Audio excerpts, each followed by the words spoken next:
Hello everybody, how are you doing? Okay, welcome to Guildford's track. And I come here tonight for the open meeting hosted by Guildford Godalming AC. I'm doing a track mile, my shortest race of the season. Got my number here, number 29. I'm in the first race, which means I'm the slowest.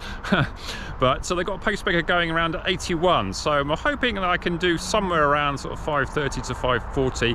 Hope it won't be too embarrassing. I'm a bit nervous about this because I haven't really been training for the mile at all. So I'm not quite sure how this is going to go. And I haven't really sort of tapered down for this because we've got a target now of a track 10k next month. So I'm kind of sort of steering towards slightly longer distances at the moment rather than 8 and 15.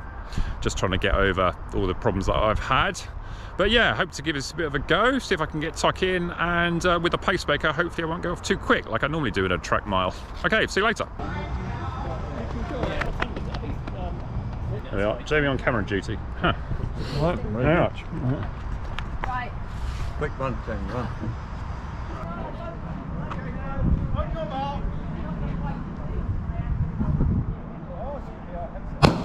Oh, Tim. Okay, so I thought I'd record a little voiceover of my race here. So I'm in the first mile race of 3 mile races. Obviously I'm the slowest. The fastest runner in this race who'd entered this time was Jim Laidlaw. So what they've done is that they've basically allocated 2 pacemakers, one to go at 81s basically for Jim, and I was entered a time of 5:30, so obviously that's 82 and a half. I think that was perhaps slightly optimistic on my behalf, but I thought I would be good if I could get a time somewhere between 5:30 and 5:40. So as you can see later, I actually managed to do that. Apologies that there are rather matchstick runners here, but with a GoPro without a zoom lens, it doesn't really work that well. But I thought useful to show the whole race, and when I come down the home straight, you can kind of see my form. So I was thinking, well, with the pacemaker going there at 81, who's in the lead, I would sort of try and hang off the back of that, and then see what would happen, and then. Also in this race, Jemima Bowen is the lady in the green top. No, she's has been a very good runner. In fact, was an English schools finalist a couple of years ago, according to Power of 10.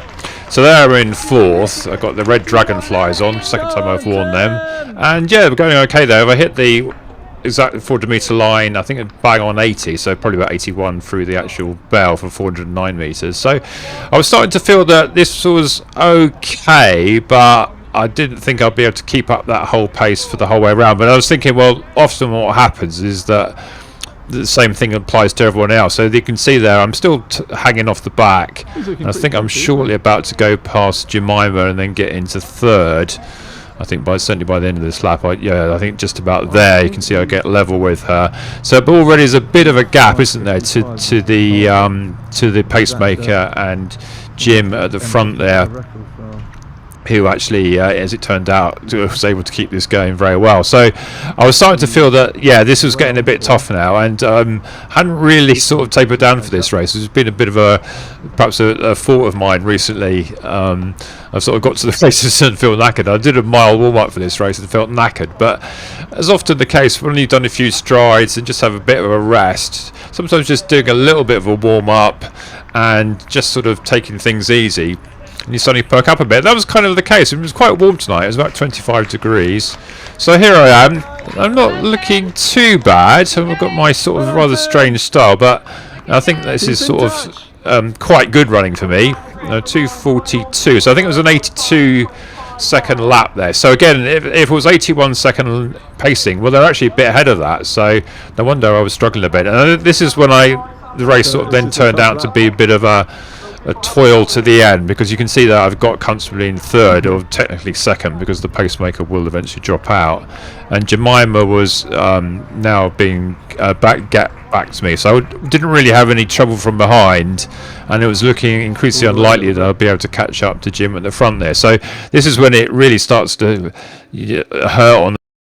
This is when it really starts to hurt on the 3rd lap, when you really got to sort of pull it together and rather sort of makes your time, especially in this situation, because you normally hope in a track race that you would get a few people to pull off, and then on the last lap maybe you can sort of pick off 1 or 2 to try and get past to, come in with the good time. Because back in the day I could sort of convert a rather ordinary time into a very fast time by a very fast last lap, but these days, because I'm not really track training, I'm right on the edge of my limit here of how fast I run. I mean, I worked out that I hadn't actually run a 80-second 400 meters since the last track race I did back end of last summer. So no wonder I was struggling here. And it actually wasn't too bad. I think I dropped to about 85, 86, and doesn't looking quite so fluid now, is it? And but my cadence today I think was about 187, so 187 from that, so it was reasonably high for me for that sort of speed. Maybe that's an indication that the speed wasn't that high. It was interesting there that my mile PB is 4:16.8, and I think I went through the bell in about 4:09. So I joked with Gavin McGaw, who's doing the announcing before the race, that I won't be doing my mile PB, but I'll be pleased to sort of get through with a lap to go and still be under my I wouldn't have so effectively wouldn't be lapped by myself from 1992, which is now exactly 30 years ago. So it's amazing how long I've been going at this game. And I think now we actually missed the pacemaker dropping out with 200 meters to go, so there's quite big gaps now. In fact, I think in this sort of zoomed in shot, Jim, the winner, is hardly there at all. Oh, here he comes into the home straight. So he ran very well, finishing time of 5:19.32. So there's a PB for him. He'd run he'd run about 10:45 for 3,000 meters recently in a couple of 18-minute 5Ks. So I'd actually worked out that I'd never lost to him before, but that was in things like the marathon and the 10K. So clearly he's got the measure of me today. So we meet again, and I hope I'll be a bit nearer. But here I come through, and my finishing time was 5:36.11. And yeah, two sort of 85, 86 laps to finish. So yeah, I was fairly satisfied with that. And in a minute we'll see Jamie come to give me my camera. So thanks very much for him for holding the camera.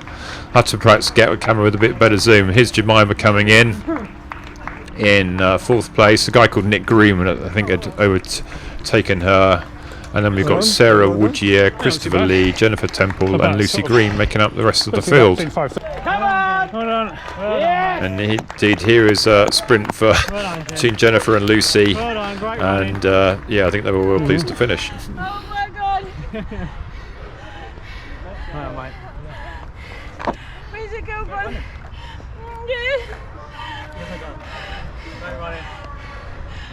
Okay, so run done. I even did sort of a double threshold, because Coach Matt said to do some 5-minute intervals if I felt okay at tempo pace. So I went out and did a few streets around Guildford in between the end of the mile races and the 3,000. So I got some footage of the mile races. I hope them put together and see what they feel. And yeah, so it was quite interesting doing the mile race. I'm quite pleased with that in a way, because I mean I hadn't really been doing any sort of work for the mile, although it's probably my best ever distance. My PB is 4:16. So I think I looked at the bell time and I think, oh, I just about managed to get under 4:16 at the bell. And so yeah, it was a good sort of marker, and I think I got a Club 55 record. I think only one of the person's ever done it before, but yeah, still got to get out. So yeah, I got this track 10,000 in September, so I think I'll try and get in 1 or 2 little tune-up races before then, maybe towards the end of August. I need to go and see what's on. Anyway, so I hope you found this interesting. Like and subscribe, and see you next one then. Bye. I forgot to say I used the Deviate Nitro Elites for the 4x5 minute tempo runs at the end. Quite a nice little shoe. I haven't really given them too much of an airing yet, so nice to put them through their paces. I wouldn't say they're sort of like my obvious choice for a race, but they're quite light and a nice sort of like springy feeling about them. They feel a bit like the Hyperion Tempos, but they're better than them in terms of they actually fit me a lot better. So yeah, perhaps more testing to do in them. Maybe need to shoe off against some of the more obvious shoes.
see.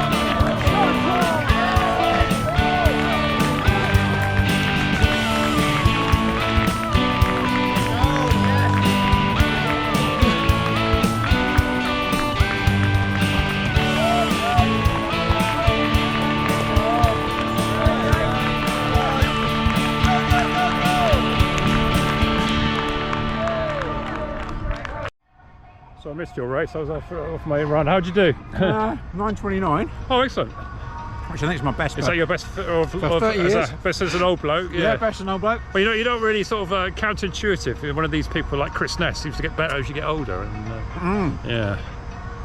But, Yeah, I had a few good races with Chris over the last couple of weeks actually. Yeah. Yeah, because he beat Terry Booth in the mile. So Chris said, "Oh, if you're going to beat Terry in any race, it's a mile." But I mean, even so, you still got to. So he's going quite well again, isn't he? As well. Yeah, So. yeah. I think he's back to his sort of morning and lunchtime 20 milers. And, I think it makes me tired just going on the bike. I think. I wouldn't be able to do his I mean, mileage. I used to see your bike rides in the morning. You're going to miss those bike rides in the morning, aren't you? You have to get up early and make Someone up for said it. to me, "What are you going to miss about your work?" And I have enjoyed it a lot of ways, but I just say the commutes, because it's great training. and It's funny you it say that forces because me when I was a student, I used to cycle around Norwich, but I reckon I did about 300 miles a month on the bike. But back then, you didn't feel it was training, did you? But looking back at it, how much aerobic background that was. It's got to be really useful. Yeah. Also, I'm much more disciplined at going out on the bike when I'm going to work. And if the conditions are a bit not great, I'll still do it if I'm going to work. Yeah, Whereas if yeah, it was yeah. a social ride or a training I'm ride, not I'd sure go, that "No." you're. I mean, I think you're a bit better now, but you're a bit much disciplined on the bike, aren't you? You don't sort of cane it. Yeah, I used to do too. Looking back on it, Yeah. I used to do too much hitting it hard on the bike. I think Strava was locked to blame for it. I mean, I think I was the same. When it came out, I went down your road and tried to nick your segments down your own road, didn't you? I think you've still got the. I think I might have still got one of them. 400 metres down my road. I think I'd pulled a hamstring just getting there. I think, yeah. But yeah. Yeah, I think I've learned that I do enjoy smashing up the hills on a bike, but I do enjoy learned the odd not to- one now and again. If you Yeah. haven't got a race coming up and you just want to sort of stretch your legs, and Yeah. it's sort of like an achievable one. I mean, if you get some of these guys who raced over it, like it's sub 5 miling for like 5 minutes, and you've got no chance. I mean, unless you're, yeah. Well, I'm thinking, on the bike, I used to sort of get in time trial mode for a lot of my commuting, and now I just don't do that. Yeah. So I tend to use it a bit more as a recovery. Well, I've run a bit down that road doing my streets, and it's quite exposed, and it's hillier than you Which think. one? Which one? Down the Guildford Road. Oh, the 246. Yeah, Past, yeah. yeah, the 246, It and undulates it's quite a lot. deceptively hilly, isn't it? If you've got it in one gear, you've got to force it quite a lot. Yeah, and if you've got the wind against you, Yeah. that must be tortuous. Yeah. Luckily, the wind's usually against on the way there, usually for me. It's not the greatest of road surfaces either, is it? So It's all right on the bike. And then, of course, the nice thing is that I can do, hilly versions on the way back sometimes, or the way there sometimes. I suppose you've got the option of Route 1, haven't you, more or less straight, Yeah. and then, as you say, you can divert. But I like doing it on the way there if I've got time. I think that's one thing I miss about, when I was marathon training and working in London, I used to do most of my mileage just going back and forward, Yeah. So I would run to Clapham for a standard run. If I want to go further, I go all the way to Wimbledon. Yeah, or it's something great. like Just choose your train, can't you? Yeah, choose then your station. And the trains go so often. So if there's a train problem, it doesn't matter. You just hop on one and then run back from wherever you were. So yeah, you kind of miss that aerobic conditioning as well, don't you? Not having that, but Yeah. then you do your morning. Yeah, I've been Runs going with out, the kids, I've been going yeah. out mornings with some of the other guys, and then Yeah, I get training twice a week with the kids on the track's been good. yeah. Probably look to train maybe 2 organised mornings a week. I think with we get some the of balance local right runners. because I worked out that was my fastest 400 metres since I know you did a really fast one, didn't since you? your recently? mile. Since your mile, the Epsom in your mile was last summer. last year. I haven't run an 80-second 400 since then. Well, there you go. And that was pretty awful. So Are you coming to join us again in a couple of weeks' time? yeah, I've entered the 25th. 10k, the Vet 10k on the track. I was at 3 days So before. I sort of, 'cause I think I'll try and get some sort of tune-up race before that because Yeah. I'm kind of it's sort of like I kind of like just like running. I think so. Yeah. I don't want to do anything that sort of mean, it's total. You see Matt DeFreitas, he's trying to train on the track for like, you know, he's 6 weeks of track training, and he's going to come out and run 4:20 maybe, or he got injured. So it's like, you know, like, oh, well, I've been there and done it, so, you know, what have I got to prove over the mile? You know, you kind of think, well, yeah, I mean, it'd be nice to be out with Chris and stuff like that, and you guys, but it gets ever harder each year. I mean, I don't know. I mean, I think I'm 55 now, and each year it gets harder and harder just to stand still. Yeah, and it's the injuries that actually stop us in the end. It's not, you know, it actually, you know, if you, you know, we're going to lose a little bit every year if your heart rate gets slightly less. I mean, you have to, how much do you cycle? I always think you've got to do some running to be able to do well at running. Yeah. I mean, there's a few people that have tried to train on the bike exclusively. You need the specificity, I think. Yeah, especially for track, you know. Yeah. I can get away with it maybe for some of the longer races. Yeah, longer runs I think I could get away with only running twice a week if one of them was very high quality and one was quite long. Yeah. But no, not for the track. I think I probably need to run 6 times a week to be any good on the track. Well, I used to run when I was younger. Like, I mean, when I was training with Frank Hall one year, we were on the track maybe 4 times a week if you included a race. Yeah, yeah. And it was like, you know, I do a track in the morning, track session on Sunday morning, and I had to go to bed in the afternoon. I was so knackered. Yeah, this was when I was 25. Yeah, that's, you know, a proper sesh, though, isn't it? Yeah, like, you know, it's all right. I didn't. If you think about the adaptation, if you shocked your body so much of that session that it's made you go to sleep, it's probably provoking a mega adaptation. Yeah, I mean, that year I started in Lanzarote doing 2:3 and ended up with 1:55, so it does work. But I mean, back then you can recover from injuries, or a bit stiff today, you know, 10 minutes later you're fine, you know. Whereas these days, a week later, and you're still feeling stiff. Yeah, what might stop us in the long run is that some sort of injury that just stops your training, and then you do decay more quickly. Well, I was going well. I did 37-minute 10k in January. It was going well. Not really training that well. I was sort of half-heartedly training for the marathon, but you're just ticking over, weren't you? Just ticking over, really. And I'm doing about 60 miles a week, and then I got an injury, so I was crap at the Chessington 10k, and then I got a hamstring injury. I rather stupidly tried to run like 9-minute miling, you know, without being able to run properly, and then probably just extended the injury. Then I just about got over that. Then I got COVID, so I felt, at last I've got no excuses, you know, and apart from lack of fitness and ability and old age. I think all of those can be kind of held back by the training. But if you can't train because you're injured or you're ill, then that's when the problem. I think as you get older, I find that you can train, if you train consistently, you can have a nice sort of, you get to a reasonable level. I think the change is like working out what your level is, isn't it? Because however well we do now, it's never going to be as good as we would have been. So, you know, I sort of think, I was thinking the pacemakers like 81 seconds. Well, that's easy. I can do that. And of course, when you haven't done it for a while, it's a lot harder than you think, isn't it? Yeah, I think it's just about sort of enjoying what you do and picking your targets according to. So I think, I mean, I never really think I'm that good at the marathon, but I've always liked training for one because it always gives a focus, especially in the winter. So I think I'll see how the next few weeks go, but I think I might sign up one for next spring. I'm in London in October, and I'll see how that goes. Oh, are you? Yeah, that'd be really interesting to see. What have you got a target in mind yet? I think I should be able to comfortably do 240. Really? That I think quick? so. There you go. Really? Okay. I was going to say, I'll comfortably do sub 3. Then bloody hell. That's really going for the. I think for the glory. Yeah. 2:37 is 6-minute mile in, so that's kind of a little. Well, David Freeman was always a good benchmark because I mean he was basically crap all year apart from London Marathon, wasn't he? He did a lot of times. I think between 2:35 and 2:50. I mean, I remember one year I think I sprinted him in the Valentines, and a few weeks later he runs the same pace for 26 miles. You know, it's ridiculous. You know, machine. He's just a machine. Yeah. I don't think I can do 2:30, but I think I can maybe do 2:35. And if I don't do 2:40, I'll be disappointed. So have you started the training for that? No. No. But I'm doing. Actually, I haven't started it. I ran up a mountain the other day, but I'm thinking of. I'm basically going to train track for another two or three weeks. Yeah. But I've got 2 half marathons. Got one on Saturday and one in, I think, 3 weeks' time. London big half as well. Because you never really trained. And then I'll work towards. You've never really trained like a marathon runner, have you? I mean, you've never really done. I don't like the big mileage, the really long runs. I don't mind the hard runs. Yeah. But I don't like the long runs. I think it's a distance I found that unless you're ridiculously talented, you can't really get away without doing some mileage. You know. I think I do. I don't know. Yeah. I mean, even Terry Booth wasn't great at the marathon when he did it because he didn't have a ratio of the runs quite right for the marathon. A lot of mileage, but a lot of like. Nothing much when you're actually on your feet for like 3 hours or 2.5 hours. I did that North Downs 30k trail race, when was that, about 6 weeks ago, and I deliberately consumed 2 gels during it. You know, thinking this is marathon practice. Yeah. And yeah. that was 2 hours, 1 minute or something. So I can run that for that length of time. Yeah.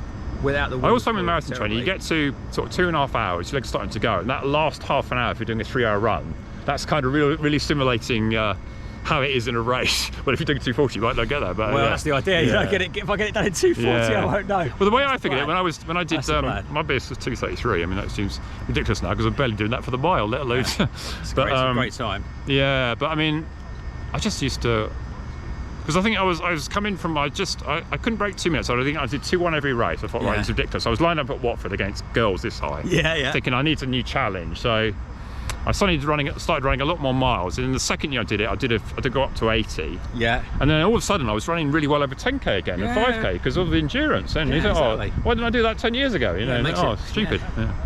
I've seen a lot of people train for marathon and get loads better at the relatively short distance. They've got the volume of work in. And you only get one chance at it. If with a 5k, you can do one every week. Yeah, exactly. Park runs. And if you blow up, you know, the money. I'm another go next week. Yeah, but, exactly. With a marathon, well, I mean, there are the odd few that do 2 in a week, but I mean, I wouldn't recommend it. One a year's enough. Once a year. Well, we like us about 1 every 5 years if I'm lucky. Yeah, I'm looking bit of track, bit of park run, and then aim for London. I think you're right though, because I think looking back on it, when I was running my best, I was always in touch with like running fast. So whatever distance you were going for, like there's got to be some quality. You don't want to be like your marathon pace, feeling like it's like your fastest pace. I mean, when I did duathlon for a bit, I was a bit like that, and I stopped doing track, and then I did a 10k, and I think, oh Jesus, 10k CP suddenly felt like it was like fast. Yeah. When it shouldn't be. You know. There's a danger you can become a bit of a diesel, isn't there? And I'm not that in my characteristics anyway, so I don't want to become more like. Well, especially if I was always better at the short distance anyway. So in a way, you want to play to your strengths in a way, don't you? But yeah, the marathon, I just felt I needed to do the mileage to get around. But it's great to have the target. You know, if you've got one on the calendar, it's going to make you do more miles. Yeah. It's not the case that any miles are good for you, but most miles are good for you, aren't they? Well, in the winter, it's so. I mean, if you go out for a Sunday run, you're going to run long anyway. So, you know, rather doing 13, I bring it up to 20 and make it a proper run. You know. But yeah, I might need to rethink a bit because I used to do like a marathon tempo run on a Saturday, then a long run on a Sunday. But I tried that for the last one. I'm just not really quite, there anymore, because also obviously I have to run further now. Yes. So if I did like back in the day, I'd do like a 10-mile tempo in an hour, but now that would be like 7-minute miling rather than 6-minute miling. So you think, well, if I do an 8-mile tempo, should I be doing a 10-mile tempo? But then it's like an hour and a quarter, and all of a sudden the distance is going up, and then you get more tired, don't you? Duration of distance. I don't know if it's the right thing to do, but my tactic is to sort of go. If with a lot of trains, go hard on the Saturday, ideally a race, part of the country, and then go long on the Sunday. Well, that's what I used to think. I used to do a race or a marathon pace or half marathon intervals on the Saturday, and then Sunday I would just sort of like stagger off, time on feet, and then I remember a few runs I felt terrible. It's just until the actual fat burning kicked in. Yeah. Because you're a bit low on carbs, having run hard on Saturday. Glycogen a little bit depleted. The whole point was trying to get used to running time on feet. Yeah. I think that's. And marathon running is a lot about running when you're tired, because it's a bloody long way. Well, we see. Yeah. Well, good luck with that. Thank you very much, young man. Yeah. Good to see you. I'll run out of battery. I shall see you at another one. I missed your race, unfortunately. I was out for my double threshold run. Yeah. Oh, okay. Have you warmed down? Yeah, I've done a 40-minute run, getting a few more streets up the other side of the park. I thought you might be doing that. So well, coach said, do 4 by 5 minutes. It was a bit hard work, but yeah. Some of the London Row ones up near the station, yeah. Yes, okay, that's good. I've got a few odds and sods to do. Alright, well done. Guildford's very, very hilly, so you just come to the track to find a flat bit, isn't it? But even just sort of go mad up there, it's depends how you feel. Yeah. Well so what was your time tonight? Well done tonight. I'm not going to say on air. All right. I think I'll put it above the. Okay, add it later. I think it's around 10:16. No, okay. I'd be pleased. Which is okay after a race last evening. Was that about the same speed I was going for half the distance, probably? Yeah. I doubt that, but we shall see. Yeah. Well, you'll be back soon. Oh well, yeah. Well, thanks for organising our part. Obviously. It's great they have this because it makes a change from going all the normal tracks that we go to, isn't it? And I always prefer to run down this way because it's so much easier to just come down the A3 than traipse through London or something. To Croydon the other week, it was a torturous hour journey. Yeah, it was only about 10 miles away. Yeah, cross country's a Yeah. Wasn't even running. We even do Beckenham now, which is oh right, that's a real chore. Yeah, South East London is a real pain from this side of the way. Yeah. Anyway, good to see you. Likewise. Yeah. Yep.